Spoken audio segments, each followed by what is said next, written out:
Wow. Man, this is awesome.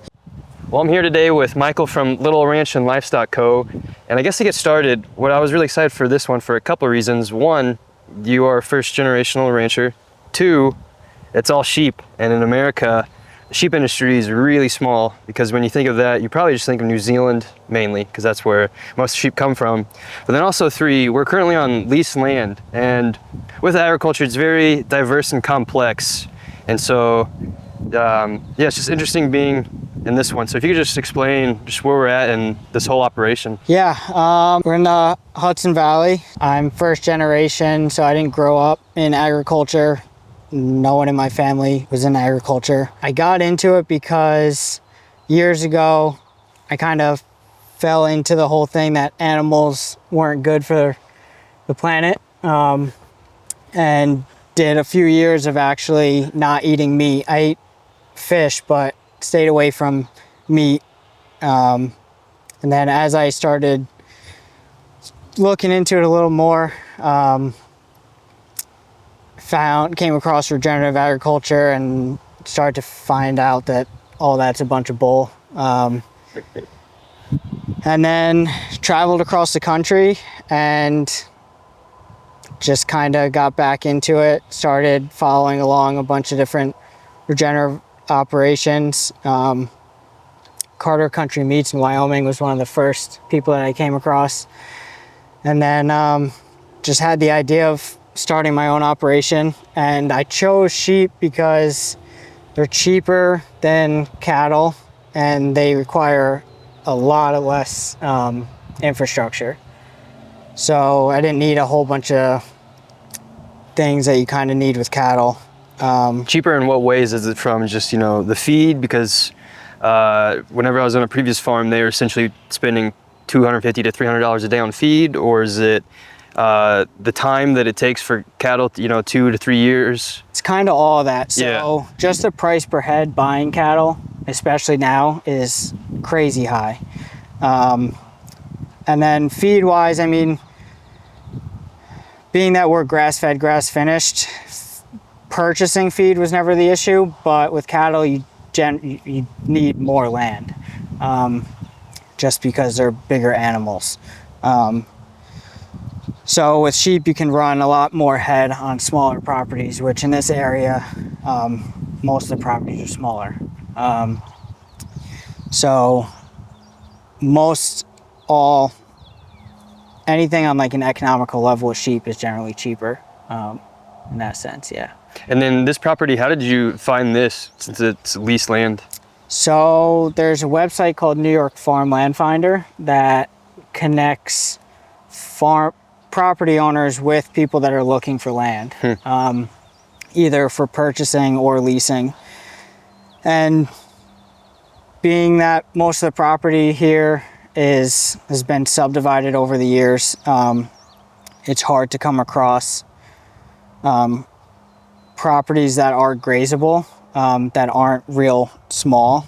So I came across the property owner there, just reached out to him when I needed extra pasture as I was growing the flock, and he had previously run cows here, I don't know, 10 years ago or so. So he was looking for someone that was gonna manage livestock in the same way he did.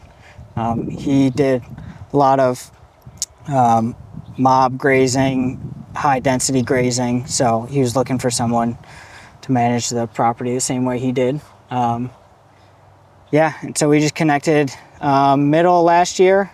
I moved the sheep off the other property that I lease, that's about 15 minutes from here, that we met at, and we were in a drought last year, so it worked out well. I brought them over here as like a test run, and then we just kind of really got along, and so now we're mainly here all year, and we just winter and lamb on the other property. Can you just talk about the whole process of just weaning, for the people who might not even understand what that terminology is for the context of this? Yeah. So what some people will do is, once I think it's right around, I could be wrong, but I think it's right around like 3 months old. Some sheep people will separate the ewe from their lambs. And the idea with that is to give the mom a break and basically dry her up so she'll stop producing milk. And that gives her more time to gain body condition back. Because when they're nursing, they're trying to, the mom has a bunch of nutritional needs because she's producing milk. And so their body condition will drop. And it's not a bad thing until it gets to a certain point, but it naturally drops. So people will pull lambs off to give them a chance to regain that body condition. The only thing with that is there's some stress that comes with that, both on the lamb and the ewe side, because you're separating them from mom. Especially at such an early age. Yeah, so I just let them naturally wean. I want the ewes that can continue nursing their lamb and keep their body condition. Maybe have a little bit of a setback, but not to a point where she's losing a lot of her condition. And that also gives the lamb some more nutrients. And they still eat a lot of grass now, but so I let them naturally do it, which keeps that bond tight. And yeah, we seem to get good growth. And like I said, if the genetics and the ewe can handle that, that's what I want. And then as we see in this field over there, Christian, I don't know if you could see in the middle of the trees, that's where all of the sheep currently are. Is this just one big paddock as you see the square behind the trees and then goes back here? Yeah, so this is a section. So you'll see all these windrows kind of block off, and there's different pastures or section of pasture. Right now, we basically run them in electric netting, and they're in, less than a quarter of an acre a day. They get moved once a day. And I do that because I work off farm. So it's not so much of a workload where I'm worried about moving them twice a day. I can still get good utilization out of the grass to where they're having a high consumption rate on grass. They are being selective, but not as selective as if I were to give them a much bigger area. Yeah. But it also gives me enough impact to where I can set those grasses back, which will encourage growth and root growth and diversity and stuff like that. So we just, every day we move them to a new section and kind of make our way through each section of pasture. Now I'm curious too, since the fact that this is your second year doing this, you mentioned just now you have an off the ranch job. Did you also choose sheep because they might be easier to manage for yourself versus say cattle? Or is that just an assumption I'm making? Yes and no. It's still the same. It's probably still the same workload. Moving cattle isn't necessarily going to be any more of a challenge or more work than moving sheep. In a sense, it might be a little easier because you can run them on single strand, where these guys I run on netting, so it's a little more work cleaning up the netting and versus just winding up a single poly wire. So that wasn't really a thought process on choosing sheep over cattle. Yeah. This is pretty much what a grazed section will look like once we're out of it.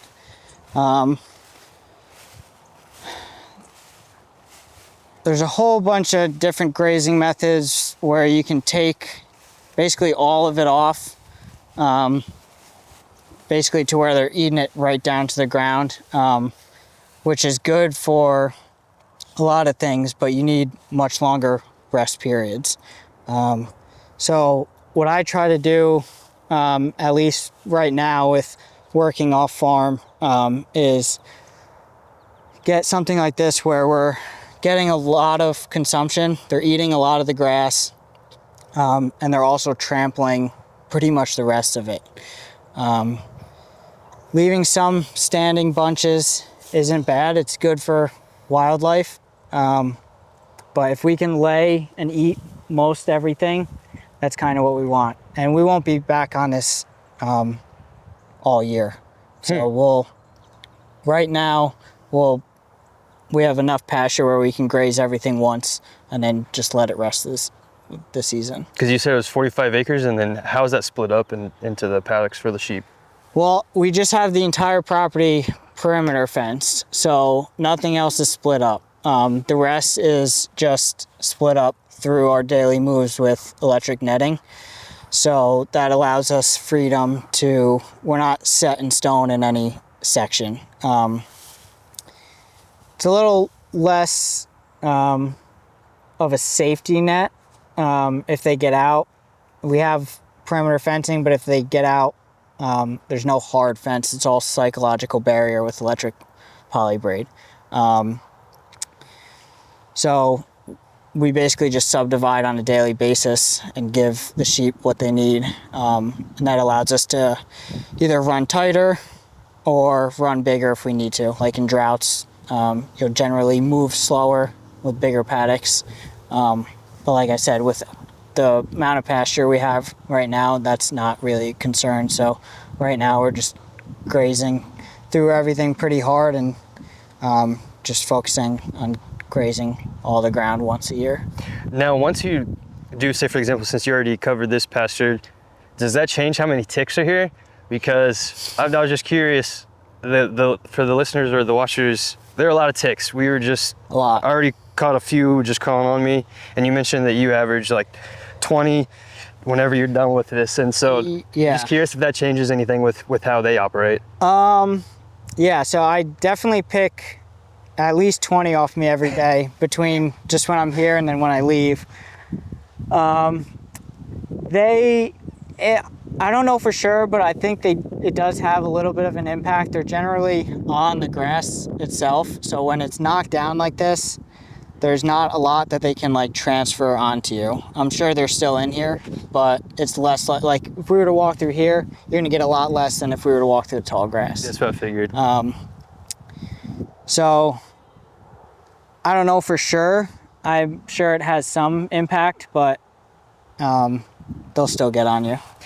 Now I'm also curious too, just for yourself, whenever you're viewing like this paddock too after it's been grazed, how do you analyze it? Like analyze before we graze or after? Just like, I guess after, because to me, this is just, an empty pasture essentially, but I feel like to you, you're seeing this much more differently or analytically, if that makes sense. Yeah, so like I was saying before, after, I just want to make sure that most all of the grass and forage that was standing before we grazed is either eaten down or at least laid down on the ground through trampling. If we have something like this where compared to the grass that hasn't been grazed yet, which is about waist high, if it's left like this, I'm very happy with it. Because what you'll get if you leave a lot of standing residual, it'll bounce back quicker, so you'll get the regrowth quicker. But by setting the forage and the grass back, it sparks the root system to kind of extend out into the soil, and you'll start to grow soil health and adding carbon to the soil. And you'll add carbon by laying stuff down as well, because that will die off and be there as covers the soil, and all the biology down there will break it down. Yeah. So if we can get most everything knocked down on the ground, that's what I want.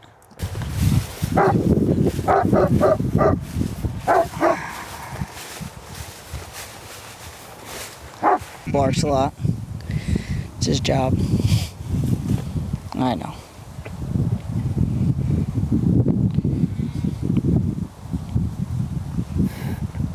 Such a handsome guy. He doesn't know to. That's so funny. Everybody get back. So how many sheep are back here? There's 51 total. There's 28 full-time moms, and then about 31 lambs. We had a few more lambs, but we lost a set of triplets, and I had one ewe reject her lamb, so that lamb had to get. I gave her away. She's a bottle baby. So Yeah, what happened? So how does the rejection happen? Well, I haven't had a ton of it, being that I'm only in year 2, but most of the time they won't reject the lamb. It was a ewe lamb, so it was her first time giving birth, first time being a mom. All the other ewe lambs did fine.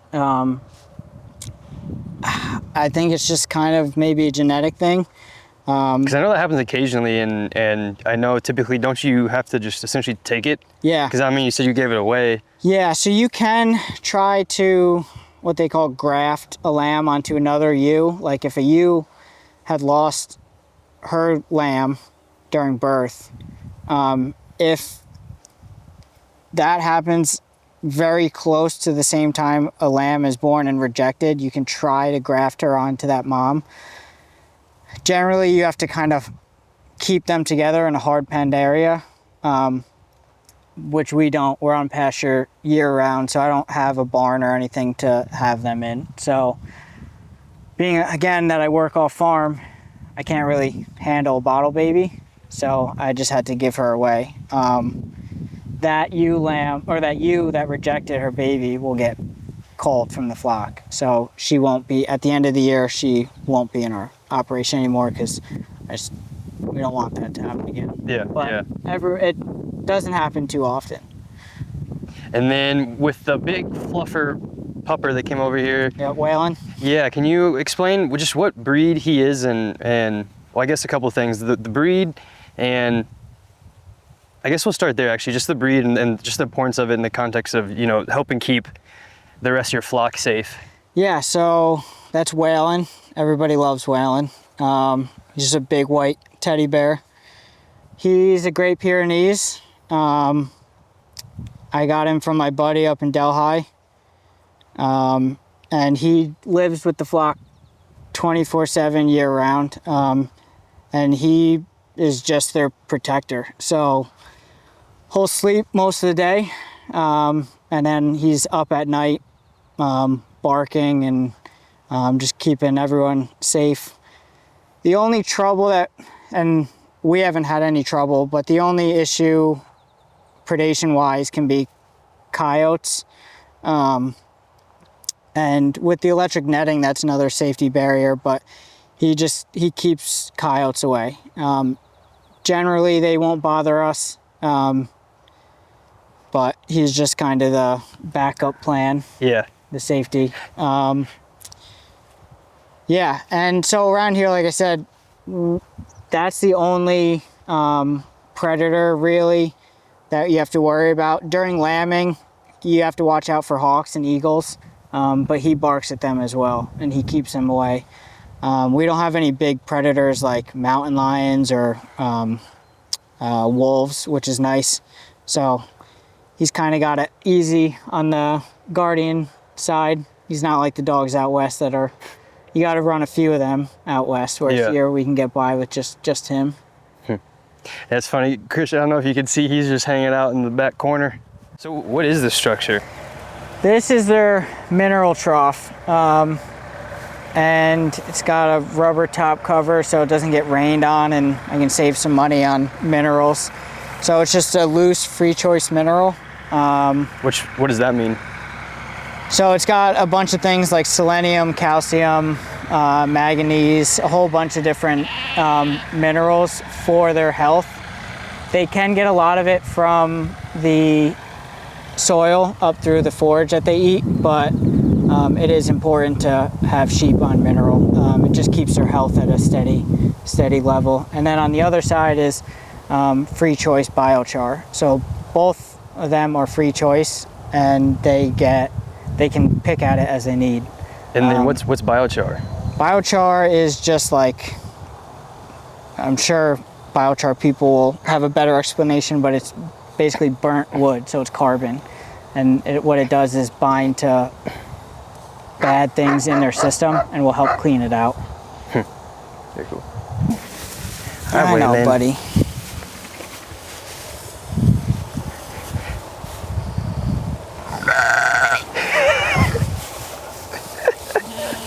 Hey, come here, bud.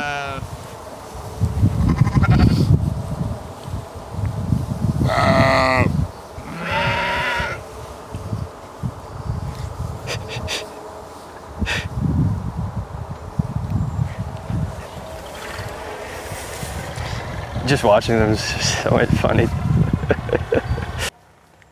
How often, I'm assuming most of the time if they're not grazing, I mean even some of them are grazing and just laying down, I'm assuming they're laying down most of the day, especially given the heat. Yeah, they'll do most of their grazing early in the morning and later in the evening. They'll graze throughout the day, but especially during the real hot times, they'll take what shade they have and kind of lay down. And when they're laying down, they're chewing cud. So they're basically ruminants, cows, deer, and all that. They'll graze for a few hours and then they'll lay down and regurgitate their food and basically chew it again and break it down more. And that's how ruminants are able to make a living off grass, whereas most anything else doesn't. Yeah. They're able to take that fibrous material and pull the nutrients through their stomach system. So yeah, if you see cows or sheep or any ruminants laying down, that means they're happy. And Yeah, chewing their cud. He's just straight staring at us, chewing some cud. They're hilarious to watch. Yeah, and so they'll graze all day. They'll kind of go in hour increments, few hours. They'll graze, lay down, graze, and just do that. Yeah. Every day. When is lambing season? For us, lambing is end of April, May. So I focus on doing everything as natural as possible, letting them express their natural genetics and not do anything like lambing in barns or anything. Not that it's bad, but so we'll put a ram in with these guys end of November, generally the first week of December. And they have a 5-month and 5-day gestation period. So the ram will be in with them for the month of December. And then that gives us a lambing in springtime for a month long, which is right around, like I said, the beginning of May. And that's just so, that's when the forage is early and young and the most nutritious. So that's good for the moms that are going through lactation and late pregnancy. When they're grazing that early grass, when they're producing milk or starting to produce milk, gives them the highest nutrition.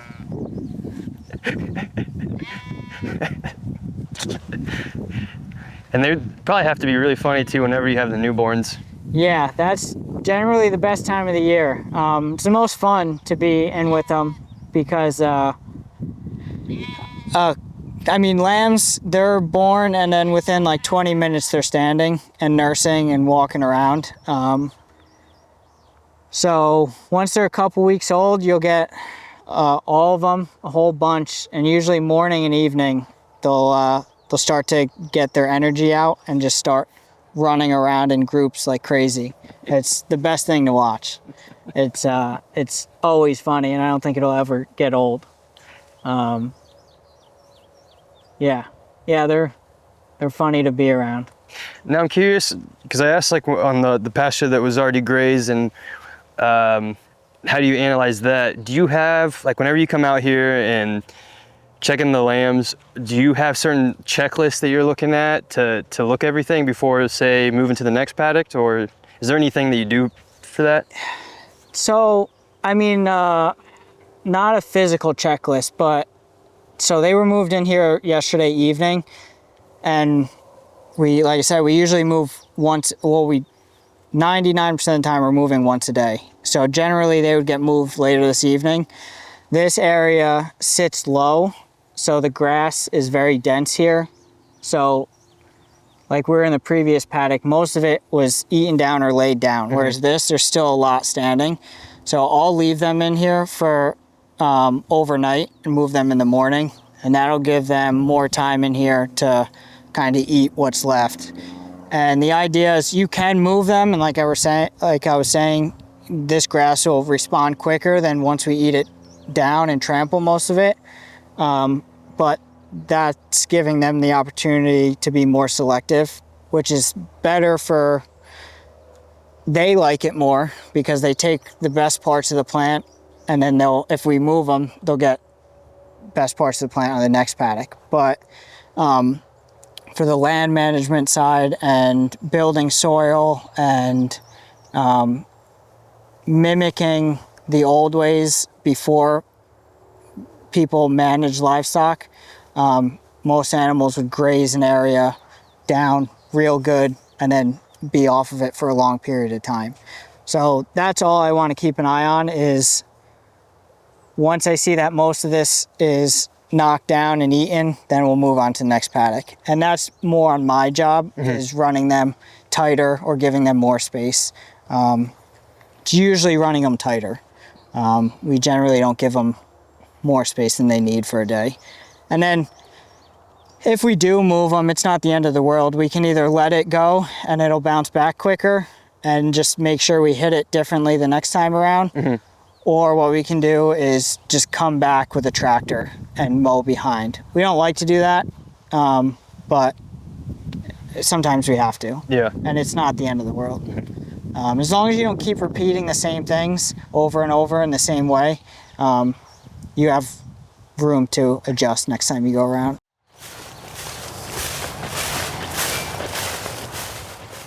A lot of the time, we try to provide as much natural shade as possible, because it's pretty crazy how much cooler the shade is when it's under a tree versus a mobile shade shelter like this.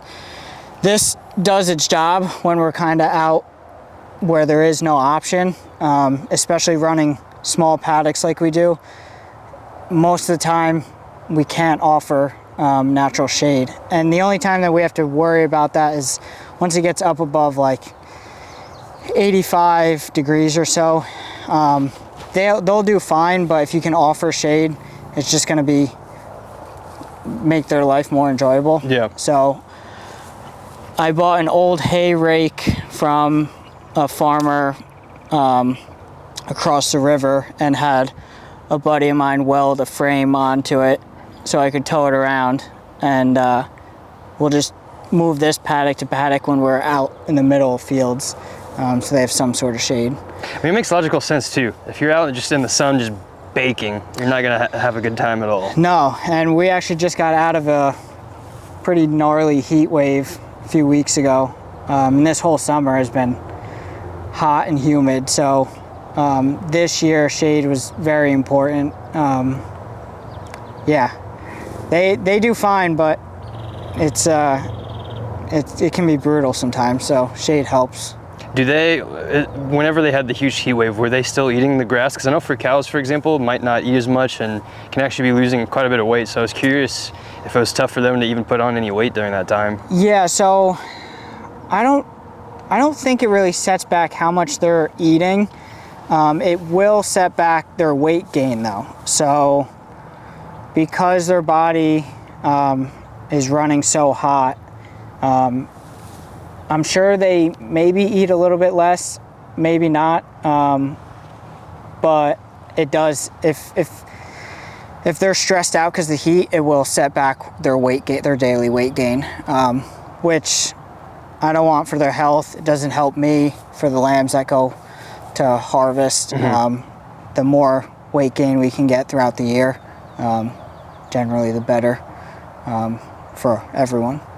For whenever you take them to harvest, how long is that timeline? We generally harvest middle to end of December, so they're about 7 months old. And we harvest on farm. So I do whole and half share, direct to consumer. That allows me to bypass USDA. So I don't have to trailer them to a USDA facility, which is a little bit of a stress for them, but between the trailering process and then them being in a facility that they don't know. There's a bunch of smells from different animals. So we work with a guy an hour and a half north of here, Stratton Meats, and they come every year and harvest on farm. So the lambs or anyone that's getting harvested never leave the ground that they were born on. They're not stressed out at all. Yeah. And as you can see through all of this, I don't know how you could really be stressed compared to being in a confinement area, because this is definitely the opposite of that. Yeah. This is beautiful. Yeah. We try to let them live as naturally as possible. And that's the important thing. I want them to have the most natural and best life, because they are going to providing meat. So taking a life is always impactful, and it shouldn't be taken lightly. And I think if more people saw small operations like this that put the care of the animal first, it would change some people's mind on stuff, because I don't want them to be stressed out at all. And yeah, no, I could not agree more. That's why I find it's funny, not funny at the same time, to where, people have all these preconceived notions about farmers and ranchers, and mentioning that you didn't eat meat but fish. I was vegan for 2.5 years, and so a lot of vegans have this notion that all farmers and ranchers are just in it for the money. They don't care about their animals. Yet this is my 4th visit, and this is also the 4th time I've heard someone say how much they care about them, trying to ensure they've got the most natural environments for themselves. On the final day, which is the one bad day, making it as stress-free as possible. I have a feeling I'm gonna be hearing that every single visit I take, and that's probably the biggest misconception to me, is how much you all care for them. Yeah, I mean, it's the way anyone that has animals makes a living. So there's that side of it, and then just the side of caring for animals. I mean, if they're not living a good life, if us as managers and their caretakers aren't taking care of them, it doesn't benefit us in any way. So yeah, they have one bad day a year, and my job is to make that as less stressful as possible. And in my view, they're not stressed out at all. It's very quick. Yep. No, I can agree. And that's also why I say always to shake the hand that feeds you, so you can actually go out here, see for yourself, and see the fact that the lambs are really enjoying their time over there in the shade under the trees over there. Yeah, I think that's the biggest thing. If more people can visit farms, whether you're buying stuff from them or not, if you can visit and talk with the person raising them, I think a lot of people will have different thoughts on where food comes from. Because most everyone eats meat, so buying them from people that are managing them in the right way, whether it's regeneratively or even if it's just a small local farm that isn't totally focused on the way we manage, moving them every day. Sometimes for older operations, it's not always doable. I think the biggest thing is buying local and being able to see with your own eyes and and shake the hand of the person that's raising the food is the most important, at least starting point. Yeah, that's a good point. It's the good starting point is to do that, and all it takes is one day, or even a half day. Not even a half day. You could go for a couple hours. Also, always make sure that the farmers and ranchers don't just show up willy-nilly. You have to talk to them, because you would also see why they have so much to do constantly, and so it'd be taking time out of their day. So you have to be respectful and understand that. But then also, once you can find a farmer rancher, the ones that do want to talk, will talk your ear off and will show you the place. Any questions you have, they will answer. And if they don't like the questions that you're asking, or might not give you good answers, then that could be telling in itself too. But that's why I always just say to go, because you have no idea what you'll see, what that will lead to. Hell, you might even start having your own lamb. Yeah, and most ranchers, farmers are more than happy to show people their operation and stuff. So I think some people get worried or shy about asking, but yeah, I think a lot of farmers and ranchers enjoy showing and sharing everything with people. Have you had people here showing them around? A few, yeah. Especially customers. I've had a few customers stop by. I had a couple come by during lambing that wanted to help out, or at least see the process. So they came by this past May. Yeah, I'm always open to people coming by. More than happy to show and answer any questions. We brought the sheep here at the end of May when we were done lambing, and started just up here where we walked in and grazed down here, and then back across there where we'll walk to next. But this strip was about the first area that we grazed. So this has been resting for going on 60 days, and you could come back and graze this. I mean, everything is grown back and can be grazed again, but we're focusing on long rest periods, which benefits diversity and root growth, and allows the plants to go to full maturity. So we're gonna continue to let this rest all season. We'll just graze it again in the winter as stockpile. But I mean, it's back to knee, thigh high.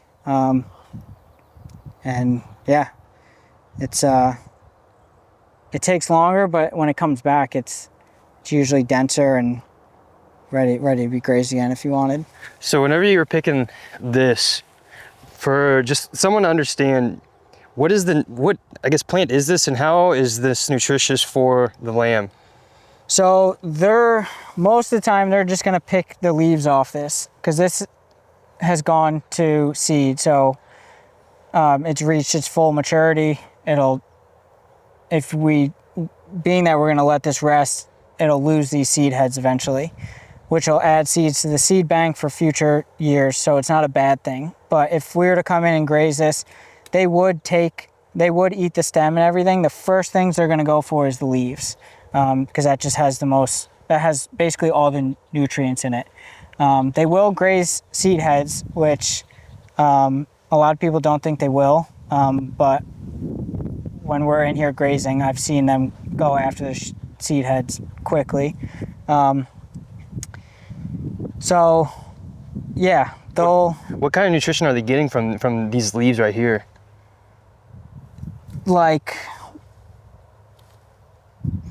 getting basically the minerals that the grasses pull up from the ground are stored as sugars. So that's what they're basically getting, sugars from the leaves.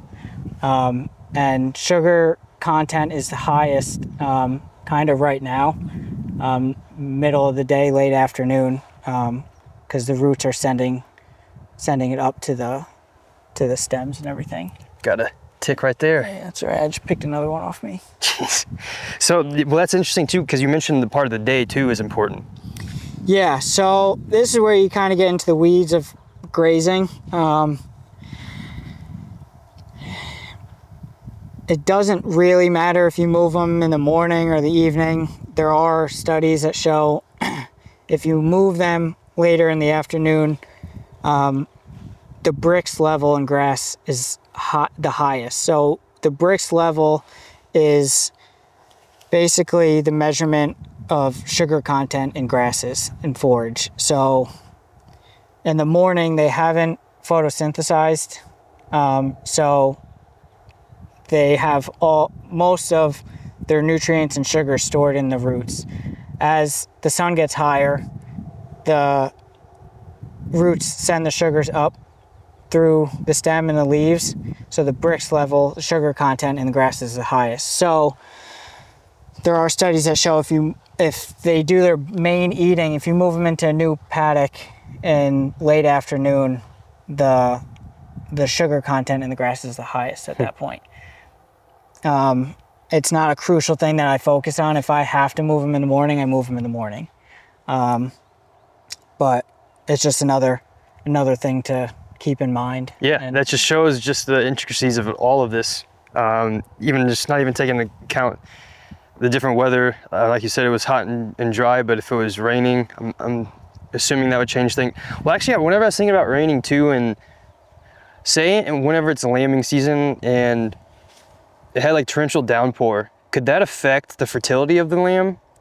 Especially if there's maybe, I'm just thinking on just parasites too with whenever it rains and say it just has a heavy rainfall overnight. So the only time you have to worry about rain with sheep is during lambing, if it's cold and wet. It's not so much the rain that has an effect. They don't mind that at all. It's if a lamb is less than a month old and it's raining in May and we have a cold May, that's actually how we lost one lamb this year. Is she was a couple days old. We had 3 days straight of rain and it was like never got above 45, 50 degrees. So that's the only time you have to worry about it. Mm-hmm. Most of them do fine. That's the only lamb we lost to that. But that's the only time you have to worry about rain. Now with cows, you have a little more thought to put in with rain because they're such heavier animals. If you're in like a riparian zone or a place that's more wet, their hoof action is much stronger than sheep. Because I mean, a full-grown sheep weighs 150 pounds. The ram might be 200 plus pounds, but it's not even close to a cow. So you're not going to pug up pastures with sheep, really. Yeah. Cows, that's another thing you have to be wary of with rain. But other than that, rain doesn't have an effect on it. The Brix level, like I was saying, in grass will be lower on a cloudy, overcast day than a day like today. Yeah. But yeah, we don't worry about rain much at all. Cool. This paddock right here, or this little strip of land, this grass just looks a little bit different than the one we just were at. Yep. So a lot of this property there's a lot of bedrock. So there's sections of the farm that the soil isn't very deep. And that's even with the previous owner bale grazing in the winter and building the soil up. This section obviously is not that. This is a deeper section for whatever reason. It probably dips down. There's probably just not rock as close to the surface. So it grows a lot quicker and a lot denser. Yeah, because you see those couple pockets of what looks like just like kind of flower bushes. Yep. Yeah, and so that's milkweed, this stuff right here, the stuff with the purple flowers. Mm-hmm. Milkweed is very good for monarch butterflies, and you'll kind of see them flying, mm-hmm. See? Yeah. Which is very important. I don't know a lot of details, but I know that monarch butterfly population is very low. So I think monarch butterflies specifically go for milkweed for hatching. I could be wrong on the details, but I know they're very drawn to milkweed, and so are bees. what you'll hear from a lot of, I don't want to say sheep people, but the whole thing with sheep is milkweed is poisonous to sheep. And that's not the case. That if there's milkweed in a paddock, that's one of the first things they'll go to. The only time that, and this is the same thing with a lot of other plants that with livestock in general, they say are poisonous to livestock, is if that's the only thing they have to eat. Like if I put them in a paddock that was 99% milkweed, yeah, it might kill them. But they could eat all this and be totally fine. And clearly this is not 99%, it's more like 1 or 2%. Yeah, so that's the only thing. When I first started, I was very cautious of milkweed, and then it's here, there's little pockets all over the place, so it's kind of unavoidable. And then I just realized and did some more research into it, and they love it. And it's good. Like a lot of people would want milkweed out of their pastures, but it's good for bees, it's good for monarch butterflies. If the sheep eat it, I don't care what it is. Yeah.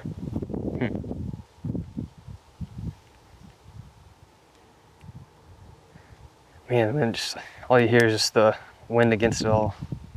Yeah, this property's a lot quieter. You got the throughway noise, which sucks, but you can't get away from noise in the Northeast. Everything's so tight. Well, I can easily, I guess, bypass that and just pay attention to this. Yeah, it's probably just because I'm so used to it that I hear it all the time. But yeah, it's 30, 45 days ago maybe. And this is a paddock that we did come back and mow behind them. So we let them graze through here, all through here. And then we just clipped the pasture kind of as high as we can. We didn't want to take it all the way down, but we wanted to clip it just as a testing to see how it came back if we weren't to clip it. Yeah. And we haven't had a shortage of rain, so that helps. But I mean, this is something that you could come back and graze again very easily. And I'm curious, I know it's only year 2, but do you plan to add additional animals? Yeah, so my plan is to, over the years, continue to grow the flock. The end of this year, I'm planning on buying 10 to maybe 20 more ewes to add as full-time moms. And that'll put me at, I don't know, anywhere between 30 and 48 full-time moms. Lambing, they'll give me anywhere from 50 to 70 lambs. So most ewes will have twins. Some will have some of the older ewes will have singles if they've had doubles previous years. Ewe lambs, so the first time moms will most often have single lambs, and that's what you want. I had 1 or 2 give me twins, and they're doing great. But being it's their first time, they're still growing themselves, so they're still building and growing their body. We prefer to have singles as on first-time moms, but if we can lamb anywhere between 130 and 170%, that's very good. 200% lambing is like quote-unquote perfect, but I don't mind being a little below that. Yeah. If I'm anywhere above 130%, that's good with me. Yeah, and then kind of we'll do a year with that and see how that goes, and just keep continuing to grow if I can. Yeah.